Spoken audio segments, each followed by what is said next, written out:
자, 오늘은 사사기 강의 이제 11번째 시간입니다. 잠깐 요약을 해드리면 하나님이 계속 기적을 보여주시는데도 이 기드온은 너무 겁이 많습니다. 하나님, 내가 겁이 많으니까 이 기적을 좀 또 보여주세요.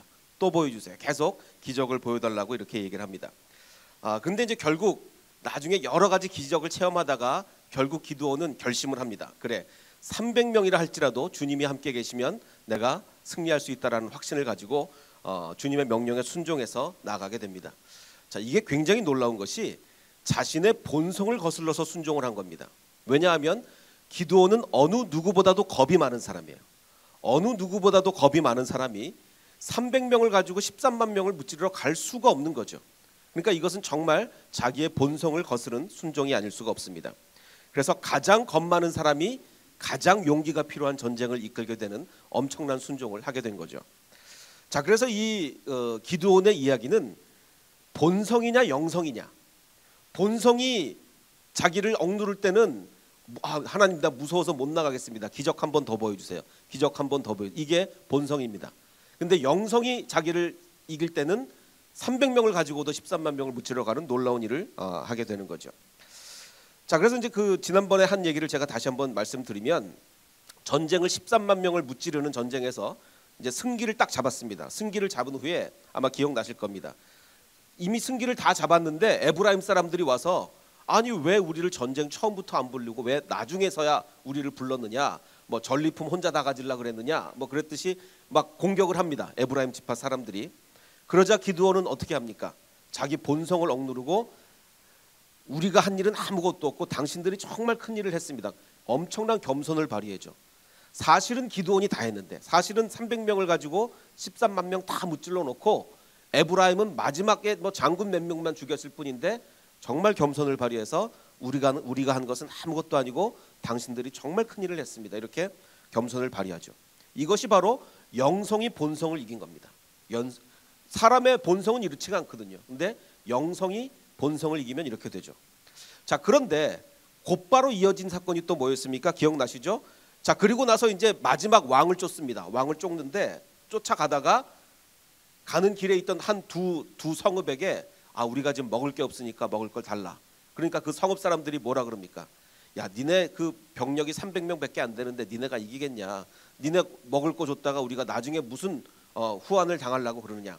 그렇게 거절했다고 해서 그 이제 이기고 돌아오는 길에 그 숫곳 사람들을 징벌하고 분우엘 사람들을 죽이게 되죠. 자, 아까 베풀었던 이 겸손과는 전혀 다른 모습을 보이지 않습니까? 기억나시죠? 자, 이것은 반대로 본성이 영성을 이긴 거예요. 본성은 복수하고 싶죠. 인간의 본성은 저놈들 우리가 배고프다고 먹을 거 달랐는데 먹을 것도 안 주고, 아주 이제 본성으로는 복수를 하고 싶을 겁니다. 근데 영성은 우리에게 하지 말라 그러죠. 용서하고 품으라 그러죠. 자, 그런데 이번에는 본성이 이겼습니다. 왜 이겼습니까? 영성이 졌어요. 피곤하니까, 지쳤으니까. 그래서 처음에는 영성을 발휘해서 겸손했던 기드온이 나중에는 육신이 정말 지쳐버리자 인간의 본성으로 돌아가서 오히려 본성이 영성을 이기는 이런 상황이 벌어지게 된 거죠. 자, 오늘은 이제 그 다음 이야기를 좀 해보겠습니다. 그래서 이제 그 왕들도 다 무찌르고 이제 완전한 승리를 다 거뒀어요. 완전한 승리를 거둔 후에 이제 이스라엘 백성들이 기드온에게 이렇게 얘기합니다. 그때 이스라엘 사람들이 기드온에게 이르되, 당신이 우리를 미디안의 손에서 구원하셨으니, 사실은 하나님이 하신 건데 뭐 어쨌든 인간의 눈을 보기에는 당신이 우리를 미디안의 손에서 구원하셨으니 당신과 당신의 아들과 당신의 손자가 우리를 다스리소서라고 요청을 합니다. 자, 이거를 바꿔 말하면 뭐가 돼달란 얘기입니까? 왕이 돼달란 얘기예요. 대대손손 다스리는 건 왕이죠. 원래 사사는 물려주는 게 아니지 않습니까? 사사는 물려주는 게 아니고 왕이 자기 아들 손자에게 물려주는 건데, 이스라엘 사람들이 와서 당신이 이렇게 전쟁을 이겼으니 당신도 우리를 다스리고 아들도 우리를 다스리고 손자도 우리를 다스려 주시옵소서. 말만 왕이라는 단어를 안 썼지 실질적으로는 우리의 왕이 돼 주시옵소서라고 요구한 겁니다. 자, 그러면 대부분의 사람 같으면, 본성이 자기를 다스리는 사람 같으면 어떻게 하겠습니까? 얼씨구나 하고, 야, 안 그래도 내가 그 말을 기다렸다. 내가 당신들의 왕이 되겠다. 300명으로 13만 명을 무찔렀으니 왕 될 자격이 충분하지 않느냐라고 본성이라면 그렇게 얘기를 하겠는데 다시 영성이 이깁니다. 영성이 이겨서 뭐라고 얘기하냐면 그러나 기드온은 나는 여러분을 다스리지 않을 것입니다. 나의 아들도 여러분을 다스리지 않을 것입니다. 오직 주께서 여러분을 다스릴 것입니다라고 해서 영성이 다시 승리합니다. 영성이 승리해요. 자, 영성이 승리한 게 여러 번 있습니다. 우리 계산을 해보면 첫 번째 300명으로 13만 명을 치러 나갈 때 영성이 승리하지 않으면 도저히 이런 일이 있을 수 없었죠. 그리고 아까 말씀드린 에브라임 지파가 시비를 걸어올 때 정말 겸손하게 영성을 발휘해서 정말 겸손하게 이 상황을 이겨나갔습니다. 그리고 방금 왕이 되달라고 할 때 영성을 또 발휘해서 영성이 본성을 이기고 승리하게 되는 거죠. 그 일본에 가보면 일본 가미고치 계곡이라는 데가 있다고 합니다. 그 헬스밸리라고 부르니까 아마 일본 말로 무슨 지옥의 계곡 뭐 이렇게 되는 뜻인가 봅니다. 거기 가면 이제 원숭이들이 있다고 합니다. 이제 아주 추운 지역인데 원숭이들이 있는데 이제 일본에는 이 화산이 많잖아요. 화산이 많아서 온천이 굉장히 많죠. 그래서 이제 노상 온천이 있는 모양입니다. 노상 온천에 이 추우니까 원숭이들도 이렇게 온천을 합니다. 원숭이가 이제 뜨뜻하게 이제 몸을 이렇게 지지고 있는데 이 원숭이가 이제 원숭이뿐만 아니라 이제 엄마 원숭이도 아들 원숭이와 함께 이렇게 은혜를 많이 받고 있습니다. 아주 은혜 충만하게 아주 묵상을 이렇게 탁 하고 있는데 자, 그런데 이제 문제는 원숭이 사회도 서열이 있지 않습니까? 서열이 있는데 서열이 낮은 원숭이들은 어떻게 하고 있는가? 아까 지금 원숭이들은 서열이 좀 높은 원숭이들이에요. 서열이 낮은 원숭이들은 어떻게 하고 있냐면 거기 못 들어가고 저기 주변에 쭈그리고 있는 거예요. 감히 서열이 낮아서 그 안에 들어갈 수가 없는 거예요. 자, 원숭이 사회가 이렇다는 것은 이게 본성이에요. 인간의 본성이고 동물의 본성입니다. 인간은 누구나 높은 사람이 되기를 원하고 동물처럼 그래서 높은 사람이 되면 지위를 누리기를 원하고 지위가 낮은 사람은 못 들어오게 하기를 원하는 사람들이 다 동물이자 사람인 거예요. 그러면 이 기드온도 마찬가지로 이런 욕망이 있겠습니까? 없겠습니까? 욕망이 있죠. 아니 자기가 왕이 되겠다는 것도 아니고 이스라엘 백성이 와서 왕이 되어달라고 하니 어느 누가 이거를 거부하고 싶겠어요. 그런데 영성을 발휘해서 아니다. 오직 하나님이 너희를 다스릴 거다라고 이렇게 얘기하는 겁니다. 자, 그런데 물론 기드온이요. 그럼 기드온에는 이런 마음이 있죠. 누구에게나 있듯이 기드온도 이런 마음이 있어요. 증거가 있는데 처음에 300명을 가지고 전쟁을 이끌어 나갈 때 300명을 가지고 나갈 때 300명에게 뭐라고 얘기했냐면 자, 나팔을 불며 이르기를 여호와를 위하라 기드온을 위하라 라고 하면서 나팔을 부르라는 거예요. 기드온을 위할 필요가 없잖아요. 이 전쟁은 오직 여호와의 전쟁이에요. 특별히 이 전쟁이 여호와의 전쟁인 이유가 특별히 있죠. 그 이유가 뭡니까? 하나님이 어떻게든지 인간이 영광 안 받게 하기 위해서 일부러 숫자를 줄인 거잖아요. 처음에 3만 명 모였는데 3만 명도 많아. 줄여 해가지고 오로지 하나님만 영광 받기 위해서 300명으로 줄였는데 나가면서 구호를 여호와를 위하라까지만 했으면 좋았는데 하나를 더 붙인 거예요. 자기 욕심이 조금 드는 거죠. 기드온을 위하라도 추가를 해라. 그래가지고 이렇게 시킵니다. 시켰더니 백성들이 300명이 따라하죠. 나중에 뭐라고 외우냐면 여호와와 기드온의 칼이다 이렇게 하고 300명이 그것을 따라하게 됩니다. 그러니까 이 기드온은요 슬쩍 자기 자신을 높이고 싶었죠. 우리 모두와 마찬가지로 슬쩍 자기 자신을 높이고 싶었습니다. 자, 그런데 높이고 싶은 마음이 있긴 있는데 이스라엘 백성이 전쟁 다 이기고 와서 본격적으로 진짜 왕이 되달라고 하니 이때는 또 영성이 또 이기는 거죠. 내가 아무리 나를 높이고 싶지만 왕 되는 건 아니지. 그거는 하나님이 정말 안 원하실 거야 라고 하면서 내가 왕은 안 된다. 하나님만이 여러분을 다스릴 거다. 이렇게 하는 겁니다. 그러니까 우리의 마음은요 끊임없는 본성과 영성의 끊임없는 싸움입니다. 어떤 때는 본성이 이겨요. 어떨 때는 영성이 이깁니다. 영성이 이길 때는 하나님 뜻대로 잘 되는 것이고 본성이 이길 때는 이를 그르치게 되는 거죠.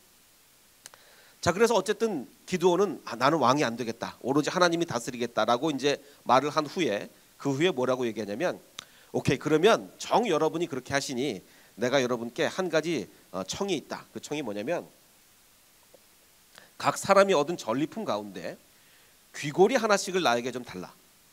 자, 근데 이게 지금 미디안 군과 싸워서 이겼잖아요. 근데 이 미디안 군은 이스마엘 사람이에요. 이스마엘 사람. 이스마엘 사람들은 모두 금 귀고리를 달고 있었다라고 귀고리라고 번역을 했는데, 이 귀고리라고 번역이 된 네젬이라는 히브리 단어는 그냥 고리라는 뜻입니다. 귀라는 뜻은 없어요. 귀라는 뜻은 없고 그냥 고리, 링이라는 뜻이에요. 그래서 이제 학자들이 이제 주장을 하기를, 번역은 귀고리라고 번역을 했지만 그 당시의 문화, 그 당시에 여러 가지 문헌이나 이런 걸 참고해 볼 때 이것은 귀고리일 가능성은 좀 낮고 코걸이일 가능성이 높다. 코에다 장식을 했답니다. 코걸이.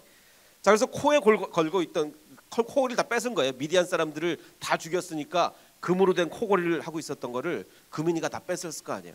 그걸 이제 다 갖고 와라. 이렇게 다 모았겠어요. 별로 위생적이진 않습니다.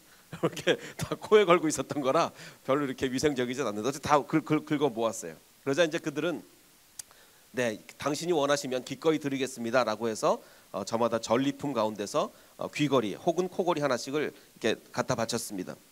자, 그 밖에도 또 뭘 가지고 왔냐면 초승달 모양의 장식품과 폐물들, 그리고 미디안 왕들이 입었던 자주색 옷과 낙타모래 목에 둘렀던 사슬을 가지고 왔습니다. 자, 이건 뭐냐면 아마도 이게 우상 숭배와 관련이 돼 있던 물건이었던 것 같습니다. 초승달, 달을 섬기고 했기 때문에. 자, 그래서 이제 그런 이제 물건들을 가지고 왔습니다. 그래서 기드온은 그걸 가지고 뭘 했냐면 이것들을 가지고 에봇 하나를 만들었습니다.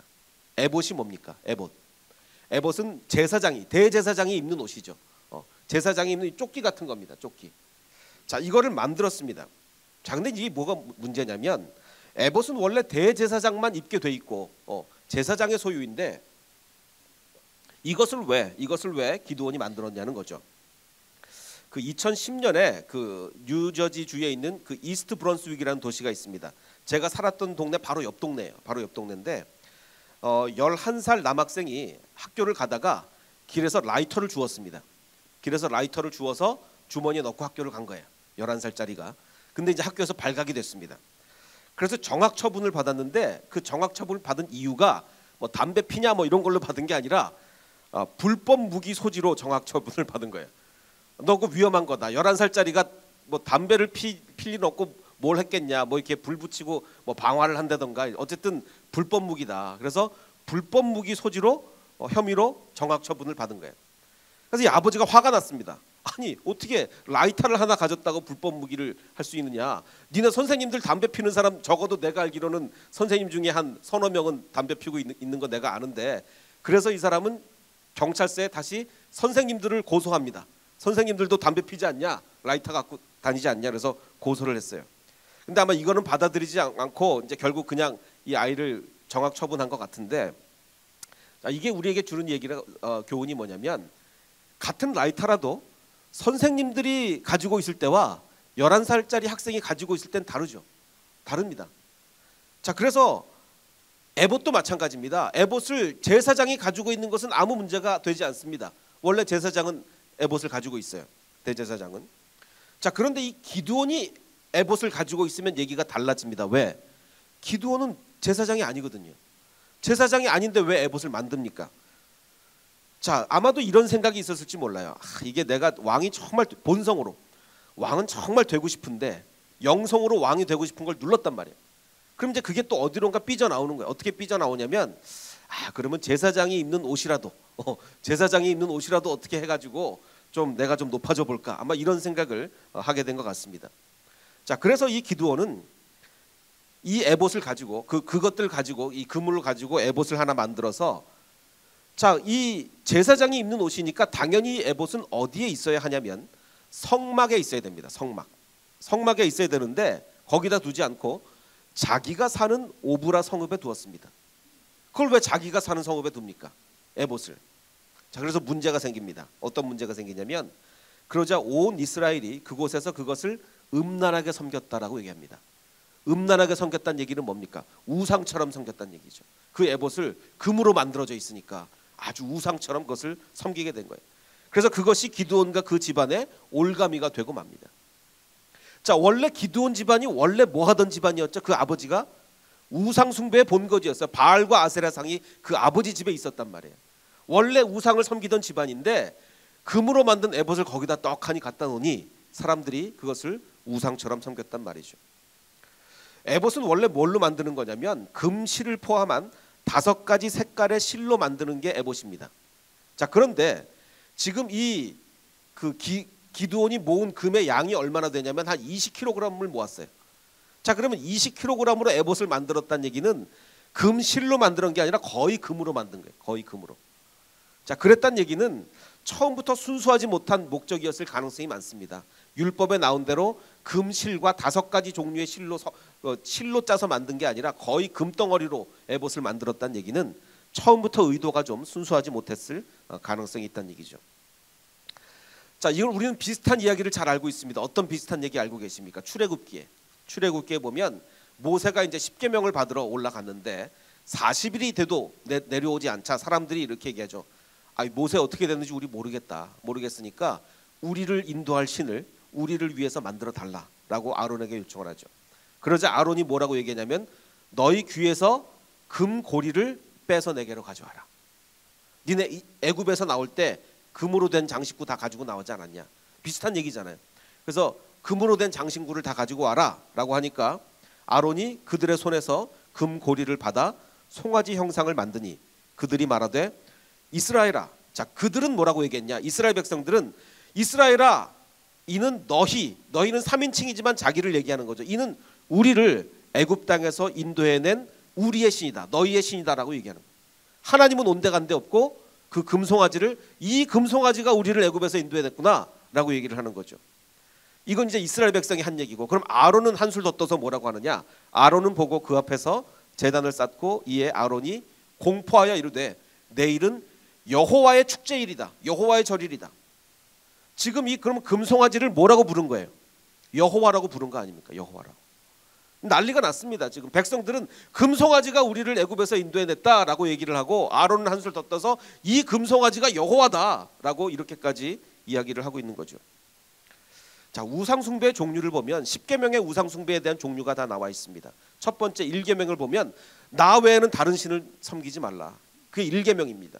2계명은 형상을 만들거나 섬기지 말라. 3계명은 하나님의 이름을 망령되이 일컬지 말라. 자, 이게 1, 2, 3계명들인데 그럼 3계명은 어떻게 이 우상숭배와 연결이 되냐면, 자, 1계명을 본격적으로 어긴 게 누구냐. 뭐 이스라엘 백성 다 어겼지만 이스라엘의 왕 중에서 특별히 바알신을 섬긴 왕이 누굽니까? 특별히 아합이죠. 아합 왕은 1계명을 아주 심각하게 위반했습니다. 하나님 외에는 신이 존재하지도 않고 섬겨서도 안 되는데 바알신을 아주 노골적으로 바알신을 섬겼으니 1계명을 아주 명백하게 심각하게 위반을 한 거예요. 자, 그런데 지금 출애굽기에서 금송아지를 여호와라고 부른 것은 1, 2, 3계명 중에서 몇 개를 어겼을까요? 3개를 다 어겼습니다. 다 어겼어요. 왜? 하나님은 외에는 신은 존재하지도 않고 섬겨서는 안 되는데 금송아지를 만들어서 섬겼으니 당연히 1계명 어긴 거고, 우상을 금으로 만들어서 섬겼으니 2계명 당연히 어긴 거고, 여호와의 이름을 금송아지에 갖다 붙인 거 아닙니까? 여호와의 이름을. 그것처럼 여호와의 이름을 망령되이 일컫는 게 어디 있겠어요? 그러니까 이것은 1, 2, 3계명을 심각하게 위반한 겁니다. 마찬가지로 뭐 이것만큼 심각한 경우는 아니지만 에봇을 만들어서 섬기게 된 거, 그 에봇을 막 에봇에게 뭐 절하고 이랬겠죠. 에봇을 만들어 섬긴 것도 역시 1, 2, 3계명을 금송아지만큼은 아니지만 대단히 심각하게 뭐 조금씩이라도 할 수 있게, 어쨌든 출애굽보다는 적은 위반이지만 이것도 굉장히 큰 위반이 될 수 있겠죠. 그래서 1, 2, 3계명을 다 위반한 것이 된 겁니다. 자, 이제 이 기드온이 처음에 이렇게 잘했는데 나중에 이런 좀 본성이 이긴 거죠. 영성이 이긴 게 아니라 본성이 이겼습니다. 자, 그리고서 이제 기드온이 이제 그 여생을 어떻게 보내냐면 아내를 많이 뒀습니다. 처음부터 많이 둔 것 같지는 않아요. 언제 많이 둔 것 같습니까? 이제 뭐 전쟁에서 이기고 사람들이 막 대단합니다 뭐 이러니까 이제 아내를 좀 많이 둔 것 같아요. 몇 명을 뒀는지 모르겠지만 아들을 70명이나 낳습니다. 아들을 70명 낳았으니 뭐 대단한 거죠. 자, 그러면 본인은 왕이 되기를 거부했고 왕이라고 불려지지도 않았지만 산 거는 왕처럼 산 거예요. 뭐 어떻게 살았길래 뭐 70명이나 아들을 낳겠습니까? 그러니까 왕처럼 산 겁니다. 자, 그리고 또 하나, 친아들이 70명인데 첩의 아들이 또 있습니다.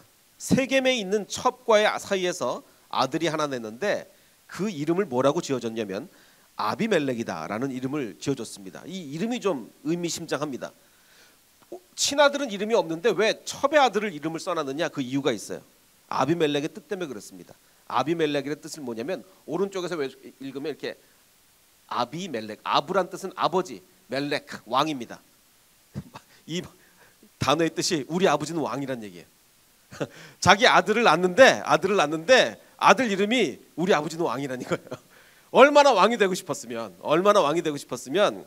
그래도 체면이 있으니까 본처에서 난 아들한테는 우리 아버지는 왕이다 이런 이름은 못 붙였는데 몰래 첩한테 난 아들한테 우리 아버지는 왕이다라는 이름을 지어준 거예요. 정말 왕이 되고 싶었던 거죠. 자, 그래서 이 기드온은요, 영성으로는 왕이 되기를 거부했으나 본성으로는 왕이 되고 싶었던 거죠. 본성으로는. 이게 뭐 기드온을 비난하고 비웃을 필요도 없습니다. 우리 모두의 마음이에요. 우리 모두의 마음은 본성으로는 이렇게 다 되고 싶은 거예요. 근데 무엇이 그것을 억누르고 있습니까?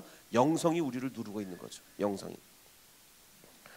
자, 이 기드온의 이 삶의 패턴을 보면 본성을 처음에 잘 이겼다가, 영성으로 본성을 처음에 잘 이겼다가 바로 다음 순간에 그게 무너져서 본성이 다시 튀어 올라오는 경우가 계속해서 있었던 거죠. 그걸 한번 복습을 해보면 처음에 300명으로 정말 오직 주를 높이는 전쟁에서 믿습니다 하고 300명을 데리고 나갔을 때는 영성이 이겼다가 나가면서 슬쩍 한마디를 흘리죠. 기드온을 위하라도 좀 해라 뭐 이러면서 본성이 살짝 드러납니다. 본성이 살짝 드러나요. 자, 또 하나, 아까 말씀드렸지만 에브라임과의 그 분쟁에서 정말 영성이 충만해서 놀라운 겸손으로 그 본성을 이겨냈다가 정말 육신이 지치고 힘들어서 정말 피곤해서 돌아오다가 그 동편 사람들을 복수하지 않습니까? 이번엔 다시 본성이 이기죠. 이 왕에 대한 이야기도 마찬가지입니다. 처음에 우리의 왕이 되어 주십시오. 당신이 다스리고 아들이 다스리고 손자가 다스려 주십시오라고 한 것을 영성으로 거부했다가 또 시간이 지나니까 뭐 와이프도 뭐 많이 둬서 70명의 아들을 낳죠. 뭐 아비멜렉이라고 이름을 짓죠. 그러니까 또 본성이 다시 이렇게 기어 올라오는 겁니다. 우리의 삶이라는 것이 항상 그럴 수밖에 없죠. 그래서 우리는 늘 긴장해야 됩니다. 하나님이 이렇게 헷세드 교회를 아름답게 정말 성령 충만하게 이루어 주셨습니다. 우리가 정말 영성으로 이 교회를 세운 거예요. 이럴 때 더 조심해야 되는 게 뭡니까? 우리 마음속에서 또 본성이 기어 올라올까 봐 우리는 늘 조심해야 됩니다. 이 늘 시소 관계에 있는 거예요. 본성이 드러나면 영성은 죽습니다. 반대로 영성이 올라가면 우리는 본성을 다스리게 되죠. 늘 시소 관계에 있다는 것을 염두에 둬야 될 것 같습니다. 우리 그 장애인 수영 선수 중에 김세진 군이라고 있습니다. 아마 많이들 아시는 분 계실 겁니다. 이 어머니가 이제 이 아이를 입양을 한 겁니다. 원래 자기가 낳은 아들이 아니고 입양을 한 건데 이 아이의 다리는 둘 다 의족입니다. 다리가 없어요. 장애인 수영 선수인데 의족이고 손 하나도 하나는 그 손이 제대로 만들어지지 않았습니다. 국가대표 선수 이제 장애인 수영 선수인데 여러 곳을 다니면서 이 청년이 간증도 많이 하고 다닙니다. 어떻게 입양이 되었느냐라고 이제 물으니 이 어머니가 그 남편과 이제 그 헤어진 모양입니다. 홀로 이 딸 하나를 데리고 홀로 딸을 키우고 있는데 장애인 시설에 봉사를 간 모양이에요. 봉사를 갔는데 이제 1년 이상 봉사를 하다 보니까 이 아이와 친해진 모양입니다. 근데 너무 아이가 안 된 거예요. 그래서 그 8살짜리 딸이 이런 얘기를 합니다. 그 누나죠. 이 아이가 이제 누나가 됩니다. 엄마, 나는 그동안 엄마 사랑을 많이 받았잖아. 이 아이도 사랑을 필요한데 몸이 저러니 아무도 입양을 안 해가는 것 같아. 우리가 입양하면 안 될까? 엄마 사랑을 이제 그 아이에게 주면 안 될까? 내가 엄마 사랑을 양보할게. 이렇게 얘기를 했다고 합니다. 그래서 이 어머니는 이 아이를 입양하게 됩니다. 이 장애인 아이를 키우다 보니 직업을 가질 수가 없는 거예요. 늘 언제라도 와서 돌봐야 되기 때문에. 그래서 노동을 하게 됩니다. 공사 현장에서 거기를 청소하는 그 청소일을 하면서 노동을 하면서 이 장애 아이를 돌보게 됩니다. 근데 굉장히 힘들었던 거예요. 너무너무 힘들고 그래서 이제 결국 이 누나는요 큰 결심을 하게 됩니다. 중학교 2학년의 나이에 학교를 그만둡니다. 자기 동생을 돌보겠다고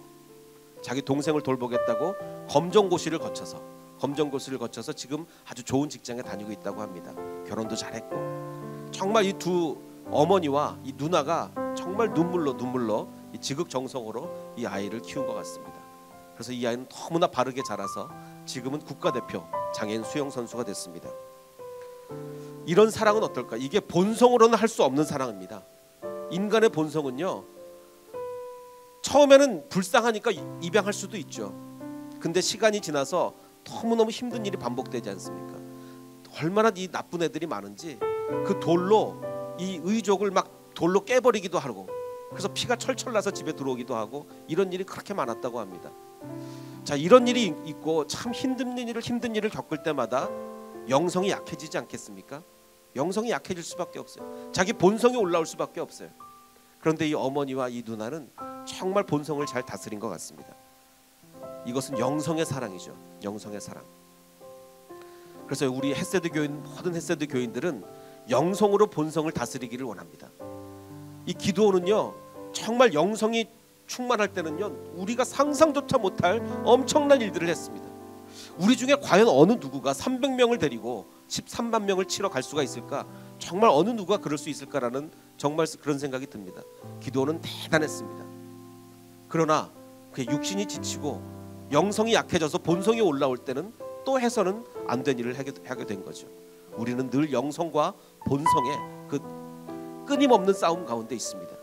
그래서 우리 햇세대의 모든 교인들은 영성으로 본성을 이길 수 있는 우리 모두가 되기를 주님의 이름으로 축원합니다.